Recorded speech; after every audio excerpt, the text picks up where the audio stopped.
Kayu cendana, kayu meranti, buah harum manis, buah kedondong, level 5 selalu dinanti, karena gurunya manis-manis dong. Bismillahirrahmanirrahim. Assalamualaikum warahmatullahi wabarakatuh, 5th graders. Bagaimana kabarnya hari ini? Mudah-mudahan kalian sehat selalu ya. Untuk kalian yang sedang sakit, Ibu doakan semoga kalian cepat sembuh. Ya, hari ini kita masuk ke tema baru yaitu tema 5D, sehat itu penting, subtema 1, peredaran darahku sehat. Pembelajaran 1-3.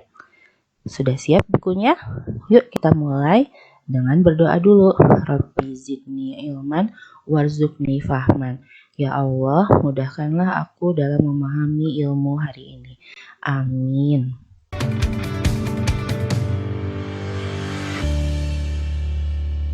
Tujuan pembelajaran hari ini yang pertama adalah mengetahui ciri-ciri dan jenis-jenis pantun berdasarkan usia.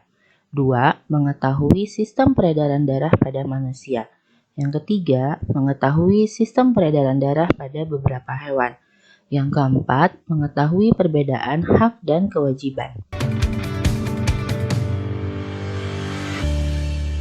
Baiklah, kita mulai ya. Tadi waktu di awal, Ibu sempat mengutarakan sebuah pantun. Ibu ulang ya. Kayu cendana, kayu meranti, buah harum manis, buah kedondong, level 5 selalu dinanti, karena gurunya manis-manis dong. Nah, yang barusan Ibu utarakan itu termasuk pantun. Apa itu pantun? Pantun adalah salah satu jenis puisi lama atau karya sastra yang terikat aturan. Apa saja aturannya? Nah, aturannya ini adalah ciri-cirinya. Yang pertama, setiap bait pantun terdiri atas 4 baris. Setiap baris terdiri atas 8-12 suku kata. Yang ketiga, bersajak A atau ABAB. Yang keempat, baris 1 dan 2 itu disebut sampiran, baris 3 dan 4 disebut isi. Nah, seperti pantun yang tadi Ibu ucapkan, baris 1 dan 2-nya, kayu cendana, kayu meranti, buah harum manis, buah kedondong, itu disebut sampiran atau pengantarnya. Sedangkan baris ketiga dan keempat, itu adalah isi pantunnya. Nah, kemudian jenis pantun berdasarkan usia, itu ada pantun anak-anak, kemudian pantun muda, dan pantun tua. Apa sih manfaat pantun dalam kehidupan sehari-hari? Yang pertama, untuk mengungkapkan perasaan dan pikiran. Yang kedua, untuk menghibur. Yang ketiga, untuk menegur. Yang keempat, untuk menyampaikan amanat atau nasihat.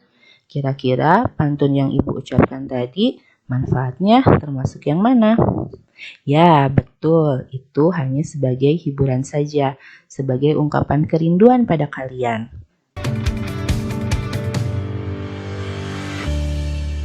Sekarang mari kita simak pantun anak-anak. Pantun anak-anak adalah pantun yang memiliki kaitan dengan masa kanak-kanak. Isi pantunnya menggambarkan makna sukacita maupun duka cita. Contohnya seperti ini. Akar alang entah menghilang, tumbuh bukan sebagai tanaman, hati senang bukan kepalang, bermain bola bersama teman. Nah, berikutnya ada contoh pantun muda.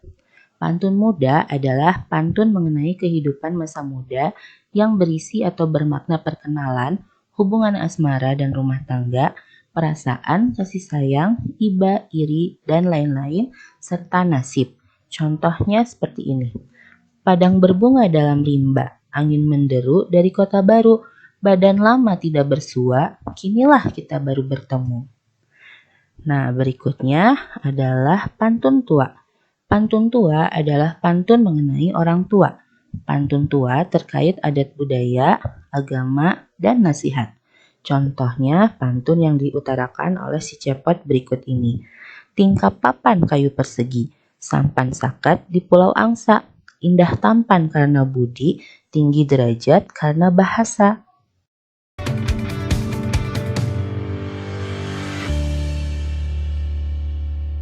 Berikutnya adalah pantun yang berhubungan dengan kesehatan.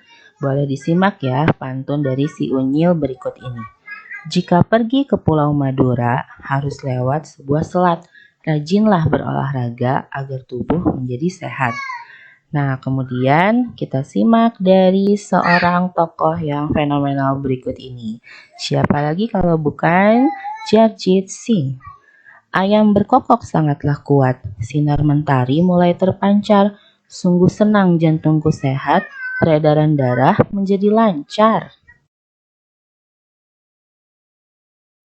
Di pantun yang terakhir yang diutarakan oleh Jarjit Singh, tadi katanya jantungku sehat, peredaran darah lancar.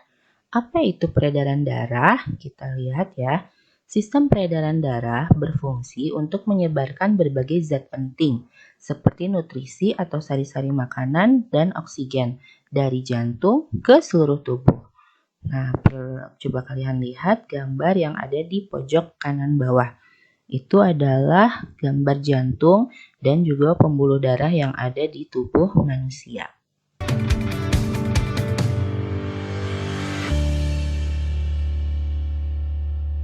Sistem peredaran darah manusia terdiri dari beberapa organ. Yang pertama adalah jantung. Jantung terletak di dalam rongga dada di sebelah kiri, berfungsi sebagai pemompa darah. Jantung terdiri atas 4 ruangan, ada serambi atau atrium kanan, serambi kiri, bilik atau ventrikel kanan, dan bilik kiri. Ada juga katup pemisah antara atrium dan ventrikel. Nah, bisa kalian lihat pada gambar berikut ini, penampakan jantung kalau dibuka seperti ini.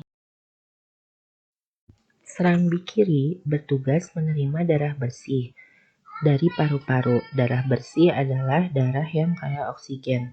Serambi kanan bertugas menerima darah kotor. Darah kotor adalah darah yang kaya karbon dioksida dari seluruh tubuh. Bilik kiri bertugas memompa darah bersih ke seluruh tubuh. Bilik kanan bertugas memompa darah kotor ke paru-paru. Sebagai alat pemompa darah, jantung memiliki otot-otot yang kuat. Dinding jantung bagian bilik memiliki otot yang lebih tebal daripada dinding jantung bagian serambi. Hal ini karena bilik jantunglah yang memompa darah. Serambi hanya menerima darah. Jantung memompakan darah setiap saat tanpa berhenti, walaupun sedang istirahat atau tidur. Jantung tetap bekerja.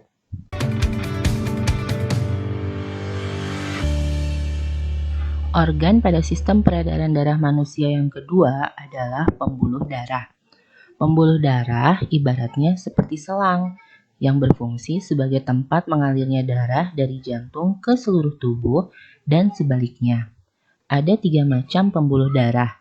Yang pertama adalah pembuluh nadi atau arteri.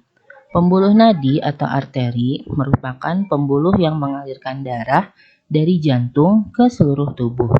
Pembuluh nadi memiliki dinding tebal dan elastis. Pembuluh nadi terbesar disebut aorta. Pada saat jantung memompa darah, pembuluh nadi ikut berdenyut.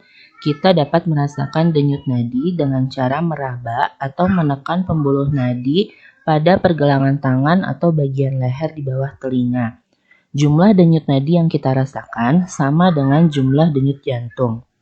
Pembuluh darah yang kedua adalah pembuluh balik atau vena. Fungsinya adalah mengalirkan darah dari seluruh tubuh menuju jantung. Pembuluh darah yang ketiga adalah pembuluh kapiler. Pembuluh kapiler menyebar di seluruh tubuh dengan ukuran yang kecil-kecil. Berikut ini adalah tabel perbedaan pembuluh nadi atau arteri dan pembuluh balik atau vena. Yang pertama, tempatnya. Arteri agak tersembunyi di dalam tubuh, sedangkan vena dekat dengan permukaan tubuh, dekat dengan permukaan kulit sehingga tampak kebiru-biruan. Kemudian dari sisi dinding pembuluh, arteri sifatnya tebal, kuat, dan elastis, sedangkan vena kebalikannya tipis dan tidak elastis.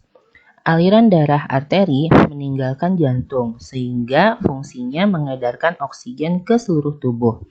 Sedangkan vena fungsinya membawa darah yang mengandung banyak karbon dioksida dari seluruh tubuh menuju jantung. Denyut pembuluh arteri terasa sedangkan pembuluh vena tidak terasa. Katup pada pembuluh arteri, satu pada pangkal jantung, sedangkan vena katupnya banyak di sepanjang pembuluhnya. Kemudian darah yang keluar dari pembuluh jika terluka pada arteri darahnya akan memancar, sedangkan pada pembuluh balik vena darahnya tidak akan memancar. Sistem peredaran darah manusia merupakan sistem peredaran darah tertutup dan ganda. Sistem peredaran darah tertutup berarti darah mengalir melalui pembuluh darah. Peredaran darah ganda berarti darah memasuki jantung 2 kali dalam satu peredaran. Peredaran darah ganda terdiri dari peredaran darah besar dan peredaran darah kecil. Peredaran darah kecil adalah peredaran darah yang berasal dari jantung menuju paru-paru dan kembali lagi ke jantung. Sedangkan peredaran darah besar adalah peredaran darah yang berasal dari jantung menuju seluruh tubuh dan kembali lagi ke jantung. Kita lihat di gambar berikut ini, dari bawah yang lingkaran seluruh tubuh ke sebelah kiri atau yang berwarna biru itu berarti darahnya mengandung banyak karbon dioksida. Nah, darah akan masuk ke dalam serambi kanan, lalu dari serambi kanan masuk ke bilik kanan, lalu dari bilik kanan akan masuk ke arteri pulmonalis menuju paru-paru. Di paru-paru terjadi pertukaran antara oksigen dan karbon dioksida di alveolus. Darah yang mengandung banyak oksigen akan keluar dari paru-paru, melewati vena pulmonalis, masuk ke serambi kiri, lalu masuk lagi ke bilik kiri, lalu akan disebarkan ke seluruh tubuh melalui aorta.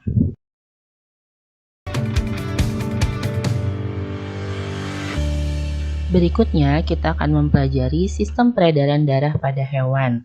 Sistem peredaran darah pada hewan ada 2 macam, peredaran darah terbuka dan peredaran darah tertutup. Yang pertama akan kita bahas adalah peredaran darah terbuka. Darah dan cairan lainnya tidak selalu diedarkan melalui pembuluh darah. Pada saat tertentu, darah meninggalkan pembuluh darah, langsung beredar ke dalam rongga-rongga tubuh dan akhirnya kembali lagi ke pembuluh darah. Contoh hewan yang memiliki sistem peredaran darah terbuka yaitu belalang, siput, dan udang. Kemudian, sistem peredaran darah tertutup berarti darah beredar di dalam pembuluh-pembuluh yang saling berhubungan.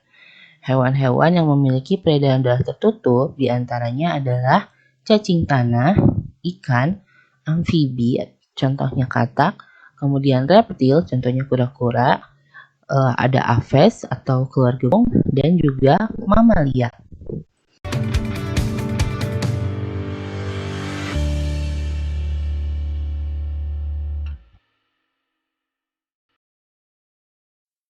Sekarang kita akan menyimak contoh sistem peredaran darah terbuka yang terdapat pada belalang. Sistem peredaran darah serangga ini terdiri atas jantung dan pembuluh nadi. Jantung pada serangga disebut jantung pembuluh. Sementara itu, darah dan cairan tubuh pada serangga disebut hemolimfa. Arah aliran hemolimfa dimulai dari jantung pembuluh yang berdenyut hingga memompa hemolimfa masuk ke sel-sel tubuh tanpa melalui pembuluh-pembuluh kapiler. Dari sel-sel tubuh, hemolimfa akan kembali masuk ke jantung pembuluh. Berikutnya, kita akan mempelajari sistem peredaran darah tertutup mulai dari yang paling sederhana, yaitu pada cacing tanah. Alat peredaran darah cacing tanah berupa pembuluh darah punggung, pembuluh darah perut, pembuluh darah samping, dan pembuluh kapiler. 5 pasang pembuluh darah samping berfungsi sebagai jantung. Sistem peredaran darah pada cacing tanah dimulai dengan masuknya oksigen ke dalam pembuluh darah punggung. Kemudian darah mengalir menuju pembuluh darah perut, lalu ke jantung untuk dipompakan ke seluruh tubuh. Sistem peredaran darah tertutup pada hewan yang lebih tinggi yaitu pada hewan vertebrata, sifatnya lebih kompleks daripada cacing tanah. Kita lihat pada tabel berikut ini adalah jantung-jantung untuk hewan Pisces, amfibi, reptil, aves, dan mamalia. Pada hewan Pisces atau ikan-ikanan, jantungnya hanya memiliki 2 ruang, yaitu 1 atrium dan 1 ventrikel. Kemudian pada hewan amfibi, jantungnya terdiri atas 3 ruang. Ada 2 atrium dan 1 ventrikel. Kemudian pada reptil, terdapat 4 ruangan pada jantungnya, ada 2 atrium, ada 2 ventrikel, sudah memiliki sekat namun belum sempurna. Sedangkan pada aves dan mamalia, jantungnya telah memiliki 4 ruang, 2 atrium dan 2 ventrikel, namun sekatnya sudah sempurna seperti jantung pada manusia. Untuk sistem peredaran darahnya, silahkan kalian baca di halaman 20 dan 21 ya.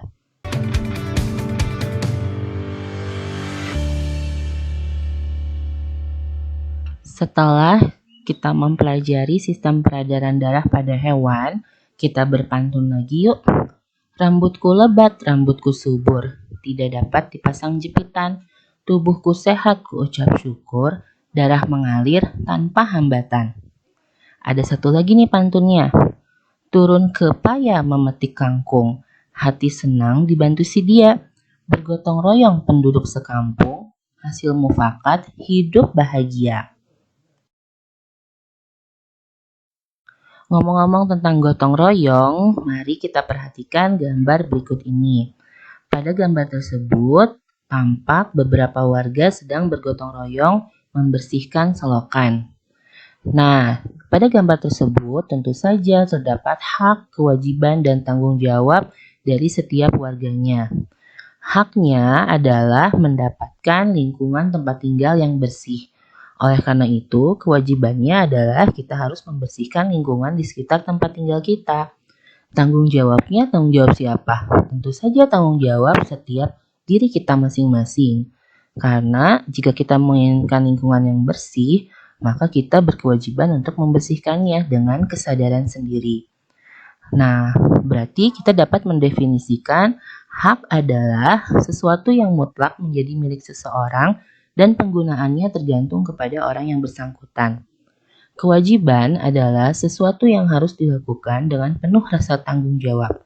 Sedangkan tanggung jawab adalah sikap yang dimiliki seseorang untuk melakukan sesuatu yang menjadi tanggungannya tanpa diperintah orang lain. Dalam gambar tersebut, kita juga dapat melihat adanya interaksi sosial di antara sesama warga. Interaksi sosial ada yang bersifat membangun persatuan, ada juga yang bersifat untuk memecah persatuan.